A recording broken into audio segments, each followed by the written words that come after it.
am Mrs. Morgan, and we are going to talk today about advanced composition techniques. And so I'm very excited to show you. One of my favorite photographers is Bresson. What must it take to get a shot like that to work? Timing, right?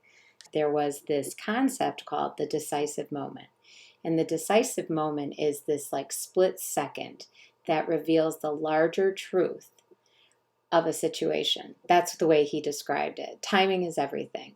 And so this whole project is about having good timing and going with it as you're working. So we're going to talk about 4 different advanced composition techniques today. Techniques are first framing, then we're going to talk about silhouettes and how to create those, unusual viewpoints, and leading the eye. And what's interesting is if you think about these words and what they mean, you actually probably know a lot about them. So this will be just a really interesting way to beef up your photo skills and add more techniques that you understand and can apply really easily, but with impressive results. So let's get started. To start, first we're going to work with framing. This photograph taken by one of our Oaklawn students. She was fortunate enough to go to Italy during our photography class. So when we talk about the framing technique, here is what I want you to think about. If you look at this image, notice how immediately your eye is led right to the subject. You're just drawn right to him. And everything else is like unimportant. The subject does not have to be in the center. It can be over to the side. Notice, remember, your rule of thirds, right? We just learned about that. We just discussed it.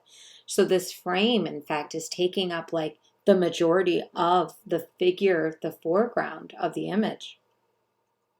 When you take the picture, here's a good key to making it work. You want the frame to be in front of your subject. So if you're putting the frame in behind the subject, it's not really framing it, right? It's sort of in the background. But in this case, it's almost like we're peering through, like a little hole, you know? We're just kind of sneaking through there. And somebody captured this boy sitting there. It's really a cool technique. And, you know, the frame becomes abstract and nondescript, but that's okay. When you're focusing, focus on the subject. Do not focus on the frame, unless, of course, that's intentional. But in this case, I would focus right on the subject. So you're really kind of going for a greater depth of field where everything in the back is focused. Your foreground will blur out, and that's okay. So we're going to look at these 2 different types of frames. Man-made frames are frames created by man, woman. I don't like that that says man. I need to change that to say, but that's not going to work for me. And other frames that we have are created in nature. So they're natural frames. They're organically found. They naturally occur. So these are your 2 different types of frames. Be able to come up with the way you would describe either one of them and figure out which one you're more drawn to. I myself am drawn to more natural frames, frames that just sort of pop up by happenstance. Again, that idea of timing. I like that idea. But what do you notice about where the photographer, Christy was her name, where did she place her focal point when she took this picture? And then how did she utilize the depth of field? I want you to think about that. Are you thinking? If you said the focal point was rule of thirds, you were totally right. It's over to the side. It's definitely not in the center. And if you said the depth of field was greater depth of field, you would be totally right because you can see that background nice and clear. And so these are really great techniques that you're learning. Another photo taken by an Oaklawn student. She intentionally told him lay underneath this tire. Again, the subject is under the frame. And then she placed him over to the side.